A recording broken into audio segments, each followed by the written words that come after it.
Welcome to film puff. இன்றைக்கி நம்ம கூலி படத்தோட டீட்டெயில்ஸ் பற்றி பார்க்க போகிறோம். இந்த படம் ரிலீஸ் ஆன 2வது நாளில் நிறைய நெகட்டிவ் ரிவ்யூஸ் வந்துட்டு இருந்துச்சு.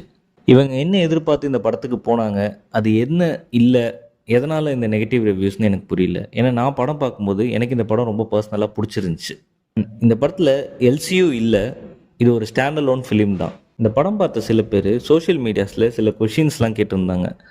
லைக் பவர் ஹவுஸ்னால் என்ன, ராஜசேகரை ஏன் தயாளன் கொல்றாரு, மேன்ஷனில் 19 கூலிங்க இருந்தும் ஏன் 3 டம்மி ஆட்களை பிரீத்திக்கு பாதுகாப்பாக தேவா அமைச்சாரு, சைமன் பையனை ஏன் தயாளன் கொல்றாரு, ஏன் ராஜசேகர் மேன்ஷனுக்கு தேவாவை பார்க்க பார்க்காமலே போயிட்டாரு. இந்த மாதிரி சில கொஷின்ஸ் பற்றி தான் இந்த வீடியோவில் டிஸ்கஸ் பண்ண போகிறோம்.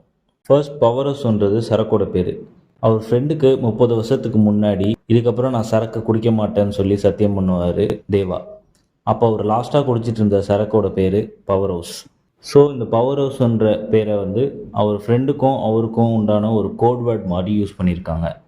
ராஜசேகர் இந்த ஹியூமன் டிராஃபிக்கிங் பற்றின டீட்டெயில்ஸ் அண்ட் டாக்குமெண்ட்ஸ் எல்லாத்தையும் தயாளனுக்கு எதிராக திரட்டி அதை கொண்டு போயிட்டு போலீஸில் ஒப்படைக்கிறதுக்காக கிளம்பும்போது தயாளன் அவரை பார்த்துருவார். அதனால் தயாளன் ராஜசேகரை அங்கே கொன்றுவார். ஃபர்ஸ்ட், சைமன் அண்ட் கேங்கை பற்றின டீட்டெயில்ஸை போலீஸ்க்கு ஒப்படைக்கிறதுக்கு முன்னாடி தேவா கிட்ட தான் அதை கொண்டு போய் கொடுக்கணுன்றதுக்காக தேவாவை பார்க்கறதுக்கு ராஜசேகர் மேன்ஷன் போவார். ஆனால் 30 வருஷமாக எதுலேயும் இன்வால்வ் ஆகாத ஒருத்தரை தேவையில்லாமல் நம்ம இதில் இன்வால்வ் பண்ண வேணான்னு சொல்லிட்டு பாதியிலேயே எழுந்திரிச்சு போயிடுவார்.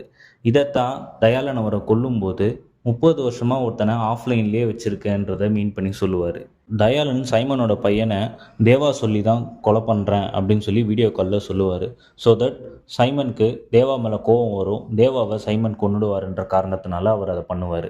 மேன்ஷனில் 19 கூலிங்க இருந்தும் தேவா அந்த 3 டம்மி ஆட்களை பிரீத்திக்கு பாதுகாப்பாக அனுப்பிச்சதுக்கு காரணம் அவர் தயாளனை ரொம்ப அண்டர் எஸ்டிமேட் பண்ணிடுவார்.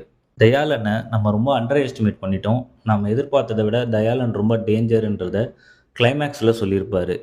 எதுக்கு இவ்வளோ ஆழமாக குழி தோன்றீங்க அப்படின்னு அமீர் கான் கேட்கும்போது அதுக்கு அவர் சொல்லுவார், இவன் ரொம்ப டேஞ்சர், மறுபடியும் எழுந்துச்சி வந்துடுவான் அப்படின்னு சொல்லி ஒரு ஃபன்னி நோட்டில் சொல்லியிருப்பார். அண்ட் ஆல்சோ சைமனோட ஆட்கள் மேன்ஷனை அட்டாக் பண்ண வருவாங்கன்றது தேவாக்கு நல்லாவே தெரியும்.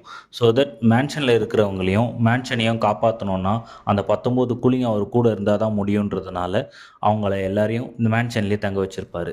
இந்த மாதிரி இன்ட்ரெஸ்டிங்கான மூவி ஃபேக்ட்ஸ் பற்றி தெரிஞ்சுக்கிறதுக்கு ஃபிலிம் பஃப் சேனலை ஃபாலோ பண்ணுங்கள். தேங்க்யூ.